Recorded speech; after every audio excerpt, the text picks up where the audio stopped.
యేసు నామములో ప్రార్థిస్తున్నాను తండ్రి, ఆమేన్. ఆమేన్. మనం చదువుకున్న లేఖన భాగము ఆదికాండము 2వ అధ్యాయము 19-20 వచనాలు మనం చదువుకున్నాం. దేవుడైన యెహోవా ప్రతి భూజంతువును ప్రతి ఆకాశ పక్షిని నేల నుండి నిర్మించి ఆదాము వాటికి ఏ పేరు పెట్టనో చూచుటకు అతని ఎదుకు వాటిని రప్పించెను. జీవము గల ప్రతి దానికి ఆదాము ఏ పేరు పెట్టెనో ఆ పేరు దానికి కలిగెను అనేటువంటి ఒక మాటను మనము గమనిస్తూ ఉన్నాం. దాదాపు ఈ లేఖన భాగము క్రైస్తవులైనటువంటి మనందరూ కూడా చాలా సుపరిచితమైనటువంటి లేఖనమని నేను నమ్ముతూ ఉన్నాను. పిల్లరా, సృష్టికర్త అయిన దేవుడు తాను క్రీస్తునందు చేసిన ఆ దయా సంకల్పాన్ని బట్టి భూమిని, ఆకాశమును, అందులో ఉన్న సమస్తాన్ని మహత్వ కలిగిన తన మాట చేత దేవుడు కలిగించి సృజించి 6 రోజులలో తాను చేయదలిచిన సమస్తాన్ని చేసి దేవుడు ముగించెను అనేటువంటి మాట మనం గమనిస్తాం. దేవుడు తన మనస్సులో ఉన్న ఉద్దేశము చొప్పున ఈ జగత్తును, అందులో ఉన్న ప్రతి దానిని దేవుడు సృజించిన తర్వాత తాను సృష్టించిన సమస్తమును ఏలుబడి చేయడానికి దేవుడు తన పోలికలు, తన స్వరూపంలో నరుణ్ణి సృజించాడు. ఆ సంగతి మనందరము ఎరుగుదము. పిల్లల, దేవుడు నరులను చేసి వారిని ఆశీర్వదించి ఏమంటున్నాడు అంటే, మీరు ఈ భూమిని నిర్మించండి, విస్తరింప చేయండి, భూమి మీద ఫలించండి, దానిని దేవుడు బిడ్డలారా అభివృద్ధి పొంది దానిని లోపరుచుకోండి అనేటువంటి ఆశీర్వాదపు మాట మన మొదటి అధ్యాయంలో గమనిస్తా. పిల్లలారా, దేవుడు తన పోలికలో తన స్వరూపంలో చేయబడిన ఆదామును ఈ సమస్త ప్రపంచం మీద అధికారినిగా దేవుడు నిలబెట్టిన ఒక సంఘటన మనం గమనిస్తూ ఉంటాం. అతికి రాయబడ్డ వాక్యములు, మనం చదువుకున్న వాక్యములు ఉన్న నేపథ్యాన్ని, దాని బ్యాక్గ్రౌండ్ కాస్త మనం అర్థం చేసుకోవాలి. అక్కడ ఒక మాట మనం గమనిస్తూ ఉన్న పిల్లారా, దేవుడైన యెహోవా ప్రతి భూజంతువును ప్రతి ఆకాశ పక్షిని నేల నుండి నిర్మించి ఆదాము వాటికి ఏ పేరు పెట్టునో చూచుటకు అతని యొద్దకు వాటిని రప్పించను. జీవము గల ప్రతి దానికి ఆదాము ఏ పేరు పెట్టనో ఆ పేరు దానికి కలిగెను అనేటువంటి మాట మనం చూస్తాం. పిల్లరా, ఆదాము జీవితంలో జరిగిన ఒక సంఘటన మనం ఈ వాక్య భాగంలో గమనిస్తూ ఉన్నాం. దేవుడైన యెహోవా తాను నేలను నిర్మించిన సకల జీవరాశులను ఆదాము దగ్గరికి రప్పించడం ప్రారంభించాడు. వాస్తవానికి ఈ జంతువులను దేవుడు ఎందుకు రప్పించాడు అని కాస్త మన పై సందర్భాన్ని గమనించగలిగితే, నరుడు ఒంటరిగా ఉండటం మంచిది కాదు అన్నాడు దేవుడు. ఆదాము ఒంటరిగా ఉండటము మంచిది కాదు అని తలంచాడు దేవుడు. నరుడు ఒంటరిగా ఉండటం మంచిది కాదు అని తలంచిన దేవుడు తనకు సాటైన సహాయకురాలిగా వెంటనే ఒక స్త్రీమూర్తిని చేసి ఆదాము దగ్గరికి దేవుడు తీసుకుని రాలేదు. దానికి ముందు ఒక పని చేస్తున్నాడు దేవుడు. అది మనం చదువుకున్న వాక్య భాగంలో ప్రస్తావించబడ్డ మాట. దేవుడు ఏం చేయాలనుకున్నాడు చెప్పండి? ఆదాము జీవితంలో అతనికి సాటి అయిన సహాయమును చేయుదును అనుకున్నాడు. ఇక్కడ ప్రశ్న ఏంటంటే, తన మనస్సులో ఆదామును గురించి ఈ విధంగా తలంచిన దేవుడు వెనువెంటనే హవ్వను కలిగించాడా చెప్పండి? స్త్రీని వెనువెంటనే చేశాడా? స్త్రీని చేయటానికంటే ముందు, అంటే ఆదాము జీవితంలో ఒక సాటి అయిన సహాయకురాలని దేవుడు ఇవ్వటానికంటే ముందు ఆదాము పట్ల దేవునికున్న ఒక దేవుడు బిడ్డలారా తలంపేంటి అని మనం గమనించగలిగితే, దేవుడు నిర్మించిన ప్రతి దానికి ఆదాము పేరు పెట్టాలి అని దేవుడు నిర్ణయించాడు. దేవునికి స్తోత్రం, హల్లెలూయా. ఆదాముకు భార్య దొరకడానికంటే ముందు ఆదాము ఏం చెయ్యాలని దేవుడు తలంచాలని చెప్పాలందరూ.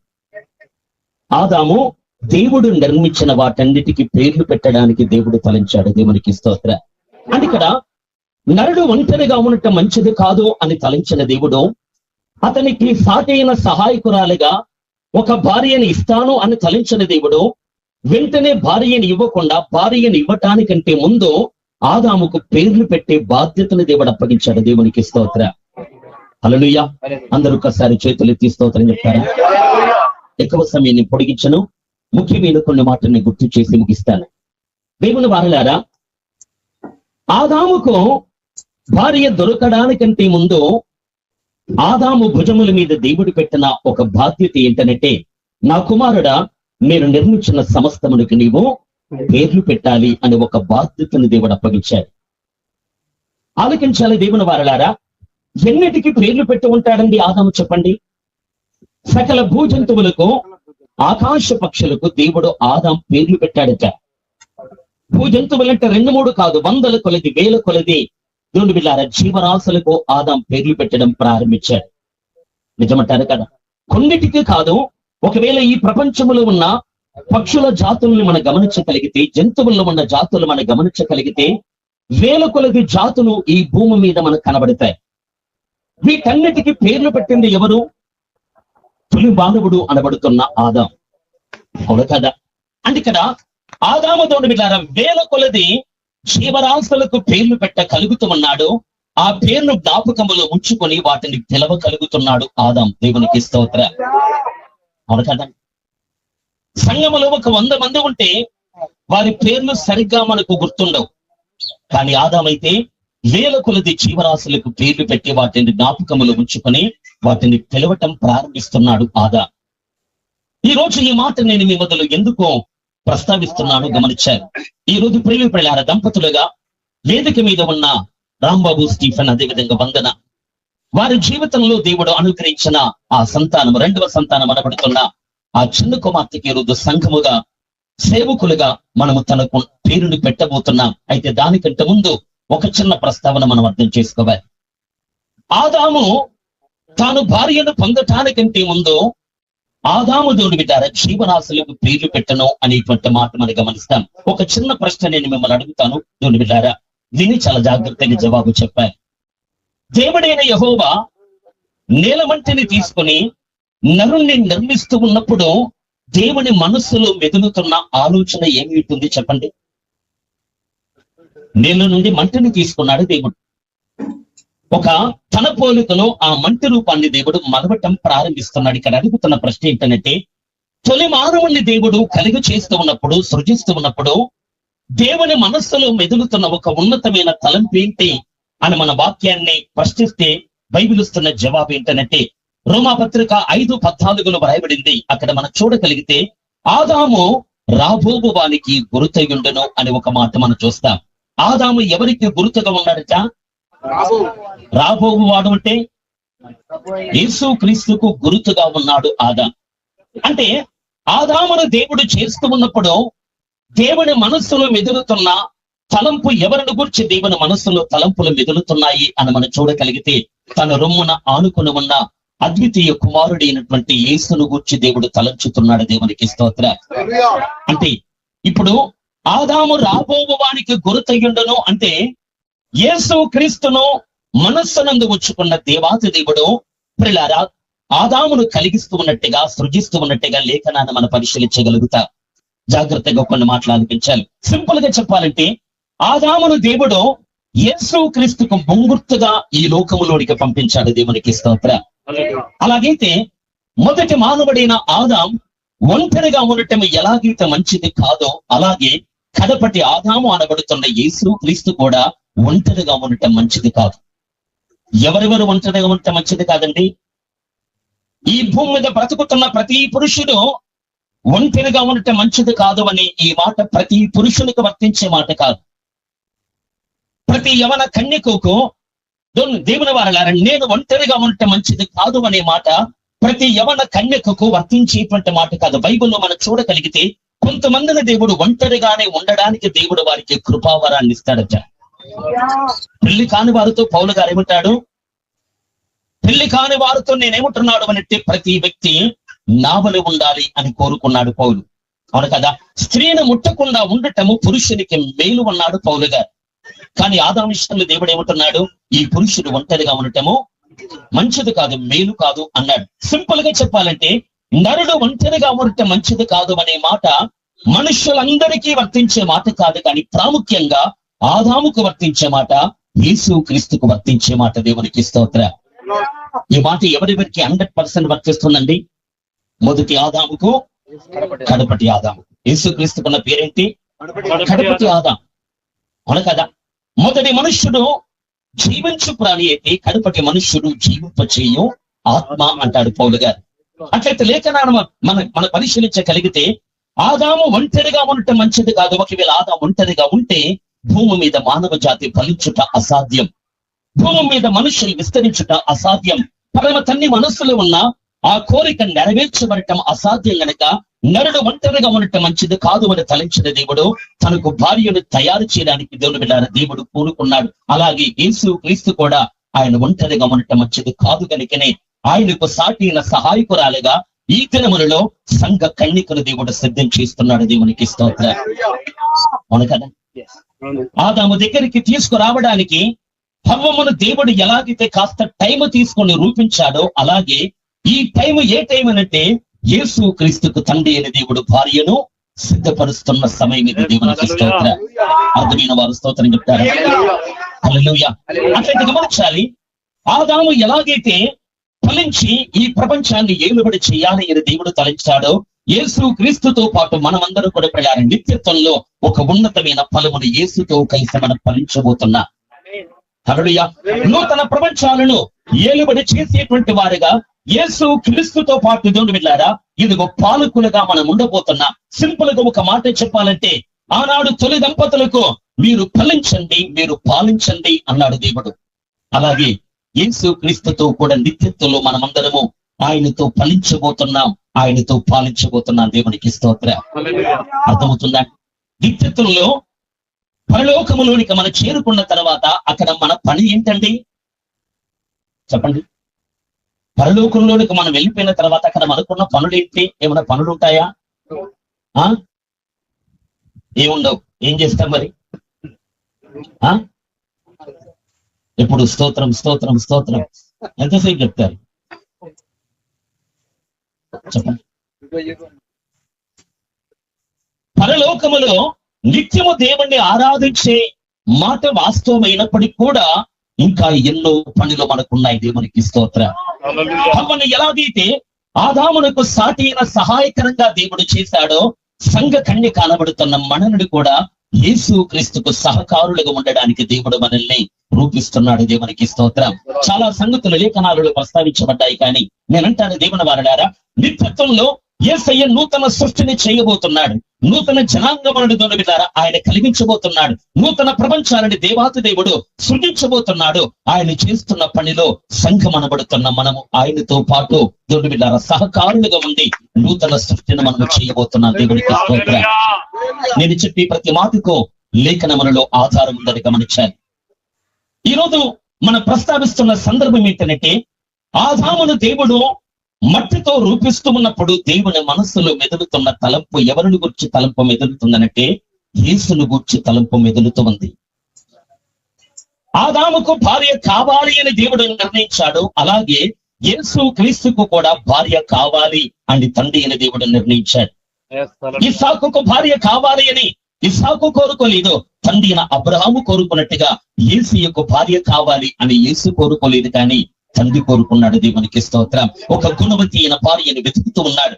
తాను కలిగించిన ప్రపంచాలలో ప్రళారా ఒక అందమైన కన్యకను, ఒక గుణవతి అయినటువంటి భార్యను వెతుకుతూ వెతుకుతూ వెతుకుతూ చివరికి ప్రపంచంలోనికి ప్రళారా ఆ దేవుడి కుమారుడికి ఈ లోకానికి దిగువచ్చు ప్రళారా మనబడుతున్న ఈ లోకములో ఒక మంచి ముత్యాన్ని కనుగొన్నాడు ఆయన. దేవునికి స్తోత్రం. కనుగొన్న ఆయన ఏం చేశారంటే తనకున్న సమస్తాన్ని అమ్మి వేసుకొని తనకున్న సమస్తాన్ని ప్రళారా ఇదిగో పోగొట్టుకొని ఆ ముత్యమును కొనుక్కున్నట్టుగా యేసయ్య ఒక ఉపమానాన్ని ప్రస్తావిస్తాడు. నేనంటాను ప్రళారా ఆ మంచి ముత్యము ఏంటో కాదు, కానీ ఈ లోకములో గుణవతి అనబడుతున్న క్రీస్తు భార్య. హల్లెలూయా. ఈ ముత్యాన్ని రక్షించుకొనడానికి ఈ మంచి ముత్యం అనబడుతున్న ఈ భూమి మీద ఉన్న సంఘ కన్యకని ప్రళారా యేసయ్య పొందుకొనడానికి ఆయన ఏం చేశాడు అనంటే తన సర్వస్వాన్ని వదులుకొని ఈ లోకానికి దిగువచ్చాడు. దేవునికి స్తోత్రం. కలువరి సిలువలో తన ప్రాణమును త్యాగం చేశాడు. మనందరి నిమిత్తమే మేకలతో కొట్టబడ్డాడు. తన రుదనమును కాల్చాడు ప్రళారా. తనకంటూ ఏదీ పట్టుకోలేదు. బైబిల్లో ఫిలిప్పీ పత్రికలో మనం చూడగలిగితే ఆయన రిక్తుడయ్యాడట. రిక్తుడు అంటే అర్థం ఏంటంటే అన్ని వదులుకున్నవాడు, అన్నిటినీ విడిచిపెట్టుకున్నవాడు. సర్వాధికారి అయిన దేవుడైన ఆయన దేవుని స్థానాన్ని వదులుకున్నాడు. సర్వశక్తుడు తన స్థానమును వదులుకున్నాడు. తనకున్న సమస్తాన్ని విడిచిపెట్టుకొని ప్రళారా మనుషుల పోలికలు పుట్టి దాసుని స్వరూపాన్ని ధరించుకొని మరణము పొందినంతగా శిలువ మరణం పొందినంతగా ఈ భూమి మీద తండ్రి చిత్తానికి సంపూర్ణంగా విధేయత చూపించాడు. తన సర్వస్వాన్ని ఎందుకు దారపోసాడు అనంటే పొలము అనబడుతున్న ఈ పాపపు ప్రపంచంలో ఒక అందమైన ముఖ్యమైన సంఘాన్ని దేవుడు చూశాడు. దేవునికి స్తోత్రం. హల్లెలూయా. సింపుల్ గా చెప్పాలంటే ఆదాముకు భార్య కావాలి అని దేవుడు తలంచినట్టుగా యేసయ్యకు కూడా భార్య కావాలి అని దేవుడు తలంచాడు. అయితే ఇక్కడ తలంచిన దేవుడు ఆదాముకు గాఢ నిద్ర కలిగించి అతని పక్కటెముకను తీసి ఆ ఎముకను ఒక స్త్రీమూర్తిగా రూపించి ఆదాము దగ్గరికి తీసుకుని వచ్చినప్పుడు, నా ఎముకలలో ఎముక, నా మాంసములు మాంసము, నీవు నాలో నుండి తీయబడితేవని ఆదాము హవ్వను హత్తుకుని వారిద్దరు ఏక శరీరంగా మార్చబడ్డ సందర్భాన్ని మనం ముందు వచనాల్లో గమనిస్తాం. అయితే ఇక్కడ విషయం ఏంటంటే ఆదాముకు భార్య దొరకడానికంటే ముందు ఆదాం పేర్లు పెట్టాలి అని దేవుడు తలంచాడు. అలాగే యేసు క్రీస్తుకు భార్య దొరకడానికంటే ముందు కూడా యేసు ఏం చేయబోతున్నాడు అంటే ఆయన కూడా పేర్లు పెట్టి పనులు ఉన్నాడు. దేవునికి స్తోత్ర. హల్లెలూయా. ఆదాముకు భార్య రావడానికంటే ముందు ఏం చేయాలి? ఆదాం పేర్లు పెట్టాలి. అలాగే యేసు క్రీస్తు భార్యను పొందుకొనడానికంటే ముందు ఆయన ఏం చేస్తున్నాడు?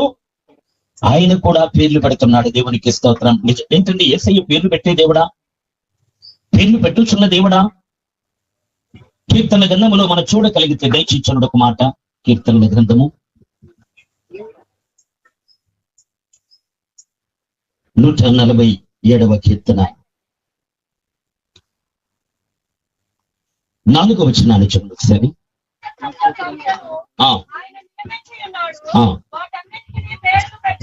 నక్షత్రముల సంఖ్యను ఆయన నియమించి ఉన్నాడు, వాటన్నిటికీ పేర్లు పెట్టుచున్నాడు. దేవునికి స్తోత్రం. ఇక్కడ పేర్లు పెట్టేది ఎవరు? యేసు క్రీస్తే కదా, దేవుడైన క్రీస్తే కదా. రాయబడ్డ మాట పిల్లారా, నక్షత్రముల సంఖ్యను ఆయన నియమించి ఉన్నాడట, వాటన్నిటికీ ఆయన పేర్లు పెట్టుచున్నాడట. నక్షత్రముల సంఖ్య ఎంత అండి చెప్పండి. అబ్రహాము దగ్గరకు వచ్చి దేవుడు ఏమంటాడంటే, అబ్రహామా ఆకాశమును చూడన్నా రాత్రి వేళ కనబడుచున్న నక్షత్రాన్ని లెక్కించమన్నాడు. నా వల్ల కాదు అన్నాడు అబ్రహాం. నక్షత్రముల సంఖ్య ఎంత అని మనం గమనించగలిగితే ఒక చిన్న క్లూ మనకు వాక్యంలో దొరుకుతుంది. అబ్రహాముకు దేవుడు ఏమంటాడంటే, నీ సంతానమును ఆకాశ నక్షత్రముల వలె లెక్కింపలేనంత విస్తారంగా ఆశీర్వదిస్తాను అన్నాడు దేవుడు. అదే అబ్రహాముతో దేవుడు ఏమన్నాడంటే, నీ సంతానమును భూమి మీద ఉన్న ఇసుక రేణువులంతా లెక్కింప శక్యము కాని విస్తారంగా ఆశీర్వదిస్తాను అన్నాడు దేవుడు. అంటే అబ్రహాము సంతానమును ఆకాశ నక్షత్రాల వలె దేవుడు దీవించాడా, సముద్రపు ఇసుక రేణువుల వలె దీవించాడా? చెప్పండి. రెండు పోలికలు చెప్పాడు దేవుడు, అవును కదా. ఒకటి ఆకాశ నక్షత్రముల వలె అన్నాడు, రెండవది భూమి మీద ఉన్న ఇసుక రేణువుల వలె అన్నాడు. ఆకాశ నక్షత్రముల వలె చేశాడా, ఇసుక రేణువుల వలె చేశాడు అబ్రహాము సంతానమును? సింపుల్ గా చెప్పాలంటే నేను నమ్మే ఒక సత్యం ఏంటంటే, ఆకాశ నక్షత్రములు ఎన్ని ఉన్నాయి అని ఒకవేళ మనం ప్రశ్నిస్తే భూమి మీద ఇసుక రేణువులు ఎన్ని ఉన్నాయో అన్ని ఉన్నాయి. దేవునికి స్తోత్రం. హల్లెలూయా.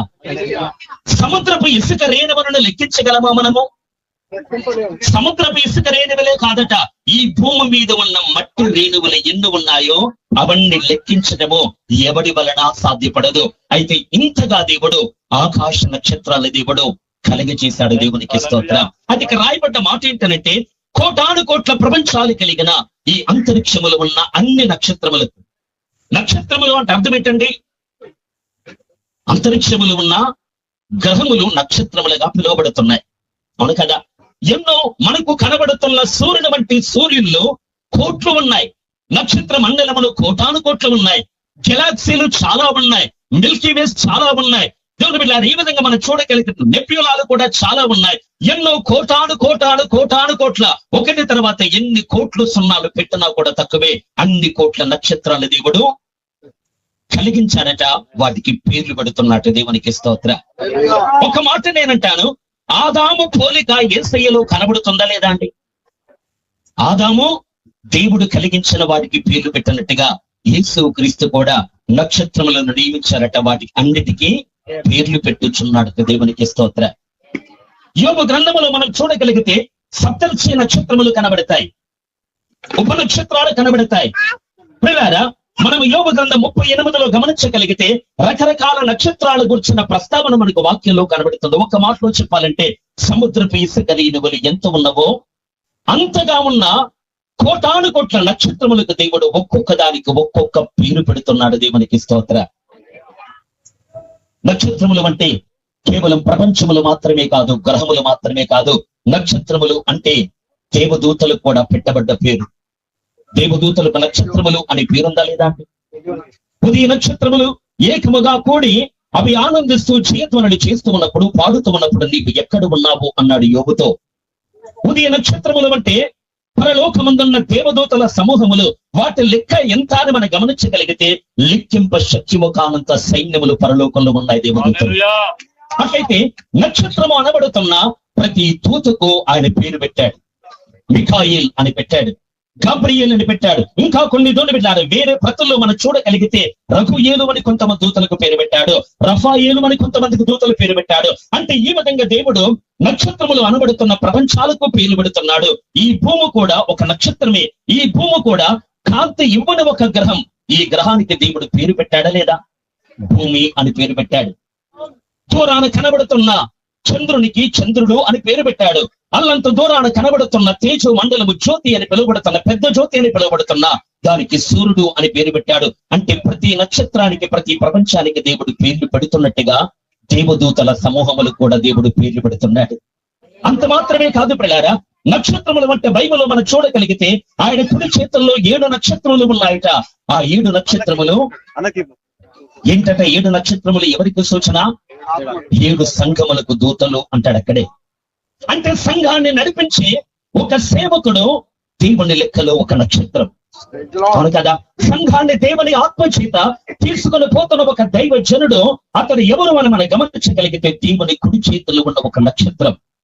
దానియేలు 12లో మనం చూడగలిగితే పిల్లారా, ఎవరైతే అనేక మంది ప్రజలను నీతి మార్గమును అనుసరించున్నట్లు ఎవరైతే త్రిప్పుతారో అలాంటి వారు ఆకాశ మండలం అంత నక్షత్రములను పోలి ఉందరు అనేటువంటి మాట మనం గమనిస్తాం. అంటే ఇక్కడ నక్షత్రాలు అంటే గ్రహములకు నక్షత్రములు అనే పేరు మనం చూస్తాం, దేవదూతలకు నక్షత్రములు అనే పేరు మనం చూస్తాం. అంత మాత్రమే కాదు, యేసయ్య రక్తములు కడగబడ్డ మనమందరూ కూడా నక్షత్రములమే. దేవునికి స్తోత్రం. అట్లయితే రోజు నేనంటాను, ఆయన నక్షత్రములకు పేర్లు పెడుతున్నాడు అనంటే ఇక్కడ కూర్చున్న మనందరికీ దేవుడు పేర్లు పెడుతున్నాడు. దేవునికి స్తోత్రం. ఒక మాట నేను మీకు చెప్పగోరుతున్నాడు ప్రకారం, ఈ రోజు వేదిక మీద ఉన్న ఈ చిన్నారి పాపకు మాత్రమే కాదు నామకరణం, ఇక్కడ కూడి ఉన్న మనందరికీ దేవుడు పేరు పెట్టబోతున్నాడు. దేవునికి స్తోత్రం. ఆనందంగా ఉన్న వారు స్తోత్రం చెప్తారా? మీరనొచ్చు నాకు పేరుంది కదా అని, పుట్టగానే నా తల్లి నాకు పేరు పెట్టిందని, పుట్టగానే నా తండ్రి నాకు పేరు పెట్టాడు అని, ఆధార్ కార్డులో నా పేరుందని, గవర్నమెంట్ లెక్కల్లో నా పేరు నిక్షిప్తమైందని మీరు అంటూ ఉండవచ్చు. ఆ పేరు కాదండి, ప్రతి వాడికి దేవుడు ఒక కొత్త పేరు పెట్టబోతున్నాడట. అది నీకు నాకు కలుగునగాక. దేవునికి మహిమ కలుగునగాక. ఆలకించాలి దేవుని వారలారా. ఆదాముకు భార్య దొరకడానికంటే ముందు ఆదాము ఎలాగైతే పేర్లు పెట్టాడో, యేసుకు మనం భార్యగా మారడానికి ముందు ఆయన మనకు పేరు పెట్టబోతున్నాడు. అది మనకు కలుగునుగాక. ఒక చిన్న మాట మీరు గమనించాలి దేవుని వారలారా. అక్కడ మనం ఆది కాండములో చదువుకున్నాం, ఆదాము వాటికి ఏ పేర్లు పెట్టనో అవి వాటికి కలిగను అని మనం చూస్తాం.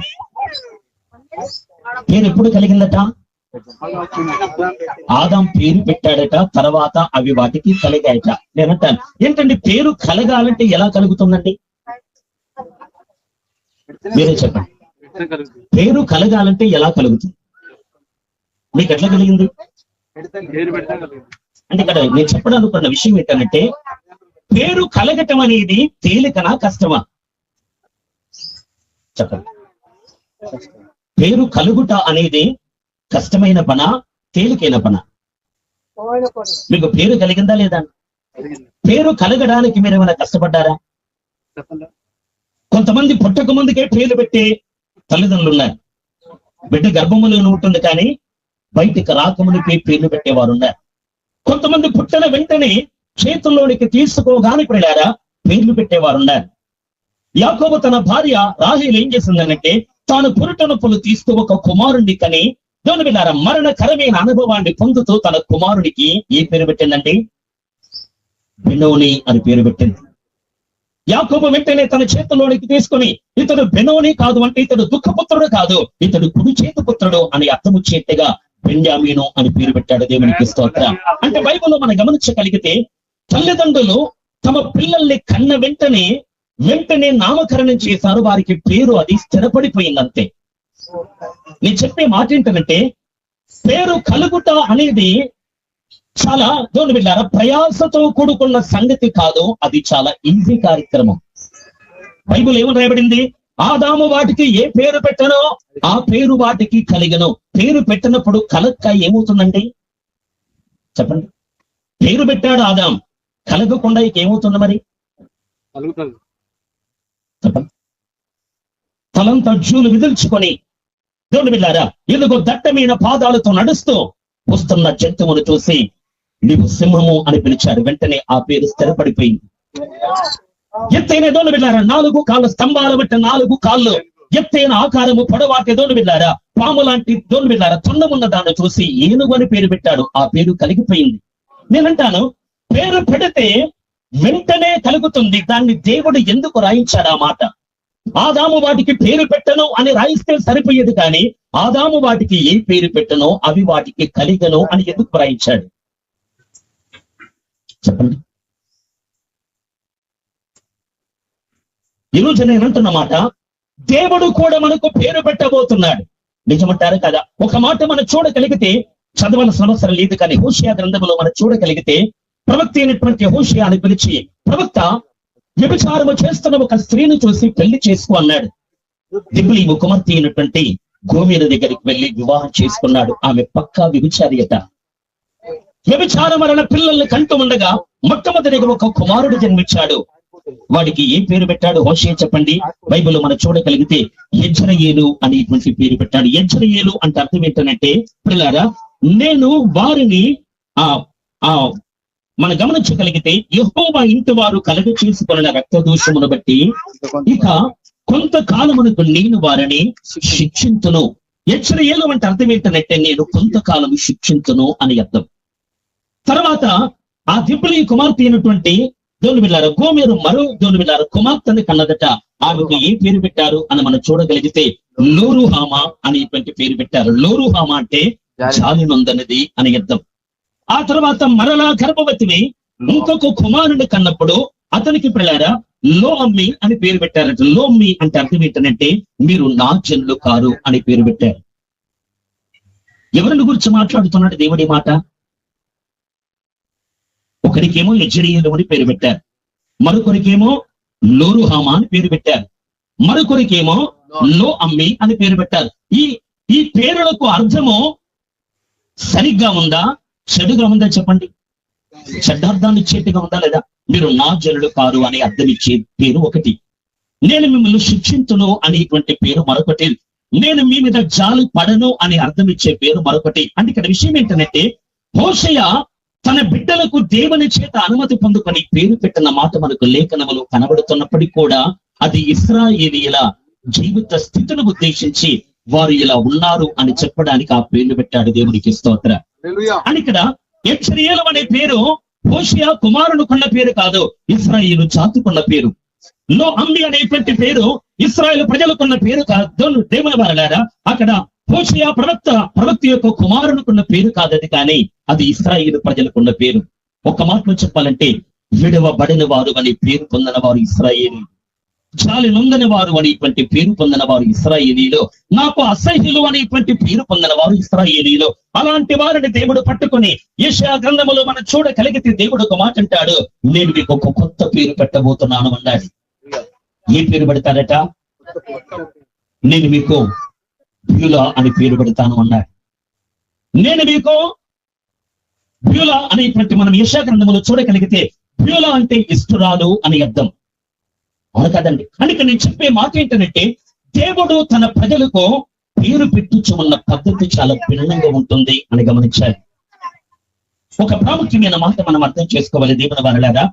ఆదాము పేర్లు పెట్టాడు, యేసయ్య కూడా పేర్లు పెడుతున్నాడు. ఇక్కడ సింపుల్ మాట ఏంటంటే మనం యేసుకు వధువుగా మారాలి అనంటే ఒక షరతు ఏంటంటే ఆయన నీకు పెట్టుచున్న పేరు నీవు పొందుకోవాలి. దేవునికి స్తోత్రం. యేసుకు మనం భార్యగా నిత్యత్వంలో ఆయనతో యుగ యుగములు ఉండాలి అన్నట్టు దేవుని వారలారా ఆయన పెట్టుచున్న పేరు ఆయన పెడుతున్నాడు, అది మనకు కలుగున్నట్లుగా మనం బ్రతకాలి. అందుకే నేను మిమ్మల్ని అడిగాడు పిల్లారా, పేరు పెట్టినప్పుడు అది కలగటం చాలా తేలిక, కానీ దేవుడు పేరు పెట్టినప్పుడు అది వెంటనే కలగదు, కొంత సమయం తర్వాత కలుగుతుంది. ఉదాహరణకు చెప్పాలంటే కల్దీ దేశములో విగ్రహారాధికుడిగా బ్రతుకుచున్నవాడు పిల్లారా తరువు కుమారుడు అనబడుతున్న అబ్రాము. ఏం పేరు అతని పేరు? అబ్రహాము కాదు, అబ్రాము. అబ్రాము అంటే అర్థం ఏంటండి? అబ్రాము అంటే అర్థం ఏంటి?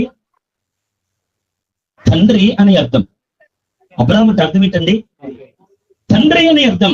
ఇలాంటి అబ్రాము పిల్లారా తండ్రి అనే అర్థం ఇచ్చే పేరు కలిగి ఉన్నాడు. ఇక్కడ ప్రశ్న ఏంటంటే ఎవరిని విన్నారు, ఎవరు అబ్రాముని చూసినా కూడా అబ్రాము గారు అంటే తండ్రి గారు, తండ్రి గారు, తండ్రి గారు అని పిలుస్తారు.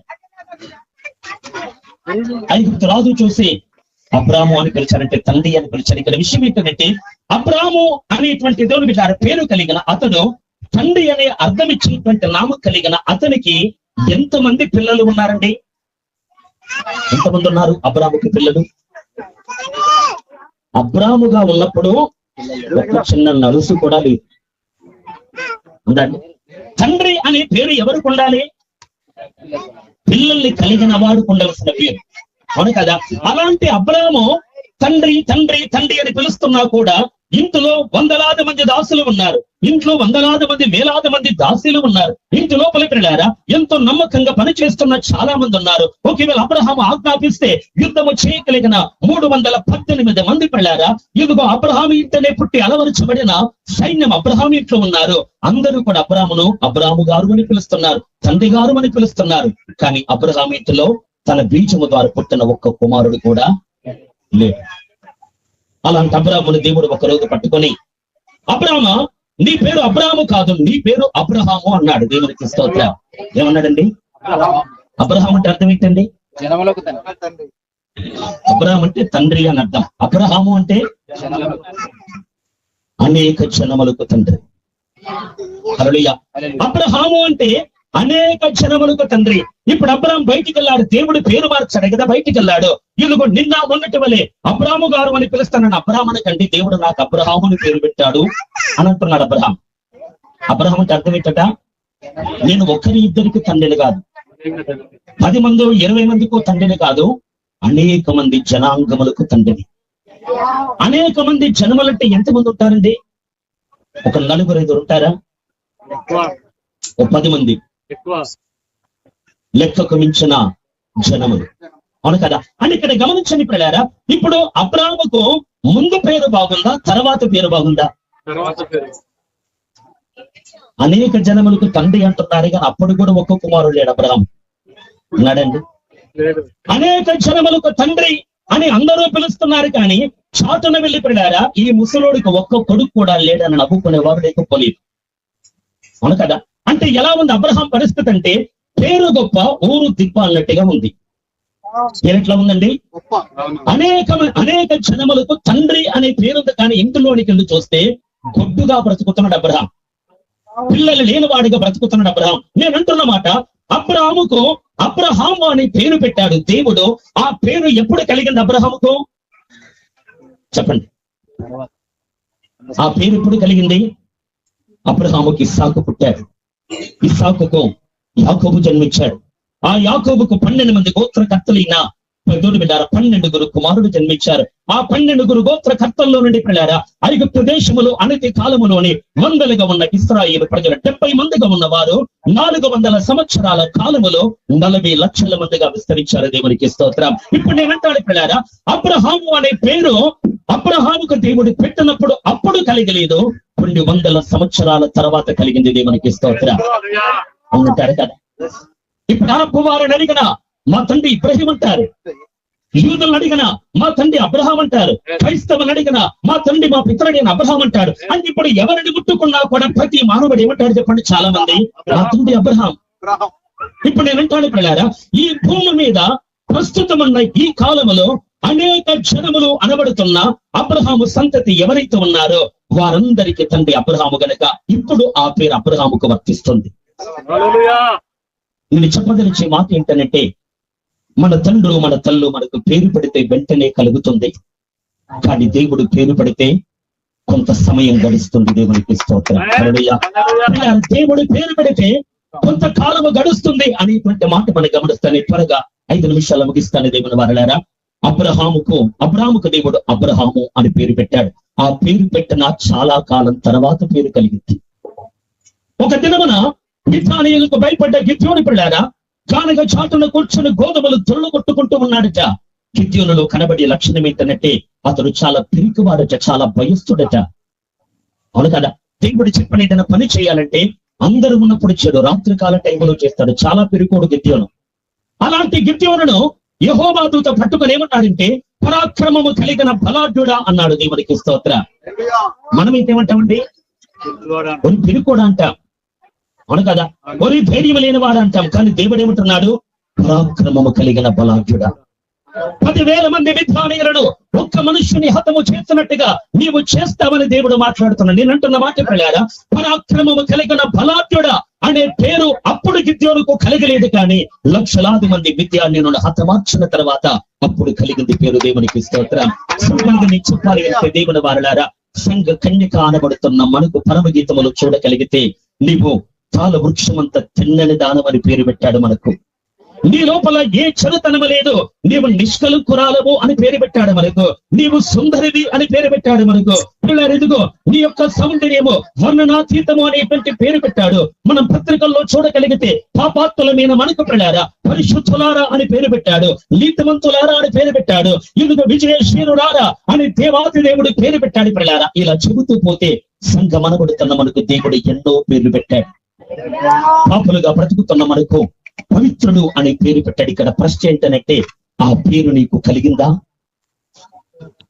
కలంకులుగా బ్రతుకుతున్న మనకు నిష్కలంకులు అని పేరు పెట్టాడు. ఇక్కడ ప్రశ్న ఏంటంటే ఆ పేరు మనకు కలిగిందా? పేరు మనకు కలుగుట అంటే ఆ పేరుకు తగ్గట్టుగా మనం మారుతున్నామా? ఆ పేరుకు తగ్గట్టుగా మన ప్రవర్తన మార్చబడుతూ ఉందా? ఆ పేరుకు తగ్గట్టుగా నీవు తాళ వృక్షమంతా తిన్ననదానం అన్నాడు అంటే నీలో ఏ వంకరతనము లేదన్నాడు దేవుడు. ఆ పేరుకు తగ్గట్టుగా మనం బ్రతుకుతున్నామా, లేదా అనేక వంకరలు మన జీవితాల్లో ఉన్నాయా? దీని ద్వారా మీకేం అర్థమవుతుంది? సమయభావాన్ని వెంటనే ముగిస్తున్నాను. దేవుని వారలారా, ఈ రోజు దేవుడు ఆనాడు అబ్రహాము ఎలాగైతే దేవుడు నిర్మించిన వాటన్నిటికీ పేర్లు పెట్టాడో ఈనాడు యేసయ్య కూడా సంఘానికి ఆయన కొత్త పేర్లు పెడుతున్నాడు. దేవునికి స్తోత్రం. ఈ రోజు ప్రశ్న ఏంటంటే ఆయన పేరు పెట్టాడు. 2000 ఏళ్ల క్రితమే పేరు పెట్టాడు. ఆ పేరు మనకు కలిగిందా? మరి పరిశుద్ధుడు అని పిలిచాడు. ఎప్పుడు ఈ పరిశుద్ధుడనే పేరు మనకు వర్తిస్తుంది? ఏ పాపము లేకుండా మనం బ్రతికినప్పుడు ఆ పేరుకు మనము హక్కుదారులు. ఏ వంకరతనము లేకుండా మనం బ్రతికినప్పుడు మనము తిన్నన వారమని పేరుకు హక్కుదారులం.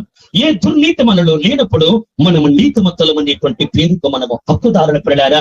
ఇందుకు ఎలాంటి అందహీనత కురీతితనము లేనప్పుడు మనం మిక్కిలి సౌందర్యవంతులము అనేటువంటి పేరు అప్పుడు మనకు కలిగినట్టు లెక్క. ఒక్క మాటలో చెప్పాలంటే పేరు అంటే పిలవడానికి ఉన్న కొన్ని పదాలు. మన భాషలో పేరు అంటే అర్థం ఏంటండి? నా పేరు స్టీఫెన్, 3 అక్షరాల పేరు. మీ పేరు కూడా ఏదో ఉంటుంది అని అంటాను.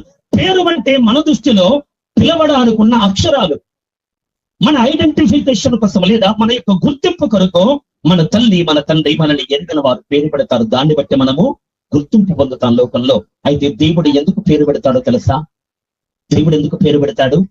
పిలవడానికి కాదు, నీకు స్వభావాన్ని ఇవ్వడానికి పేరు పెడతాడు. ఉదాహరణకి చెప్పాలంటే మోషేతో అంటాడు, కొండ మీద మోషే తీనే పర్వతం మీద పిల్లారా దయచేసి నీ మహిమను నాకు చూపుమని మోషే ప్రార్థిస్తున్న వేళ దేవుడు అంటాడు, మోషే నన్ను చూస్తే బ్రతకవు కానీ నా నామాన్ని నీకు ప్రకటిస్తాను అన్నాడు దేవుడు. ఏమన్నాడంటే దేవుడు మోషేతో, నా పేరుని నీకు ప్రకటిస్తాను అన్నాడు. పేరేంటో తెలియదా మోషేకి? చెప్పండి.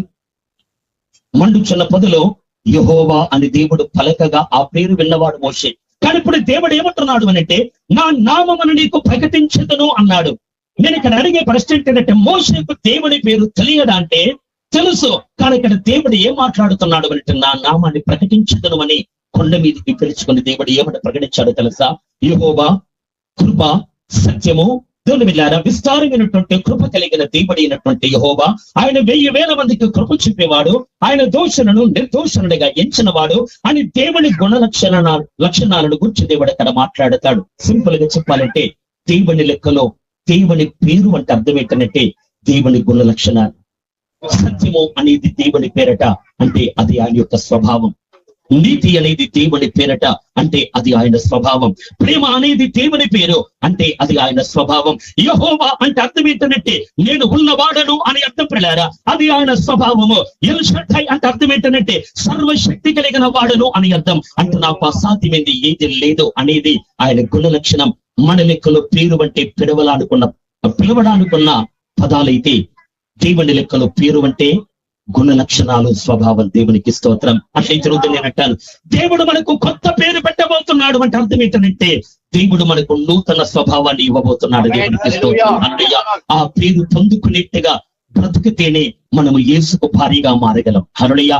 ఆ పేరు కలుగునట్లుగా మన జీవనాన్ని పవిత్రంగా కొనసాగించగలిగితేనే ఇదిగో యేసయ్యకు ఇదిగో భారీగా వ్యక్తిత్వంలో ఆయనతో యుగములు పరిపాలించగల పిల్లారా. ఈ రోజు ఈ చిన్న బిడ్డకు మన మధ్యలో నామకరణం చేయబోతున్నాం. పెద్దవారైన మనమందరం, సంఘమైన మనమందరం దేవుడు నాకు పెట్టిన పేరు నేను పొందుకున్నట్లుగా నేను బ్రతుకుతాను. దేవుడు నాకు పెట్టిన పేరు నేను స్వతంత్రించుకున్నట్లుగా నేను బ్రతుకుతాను.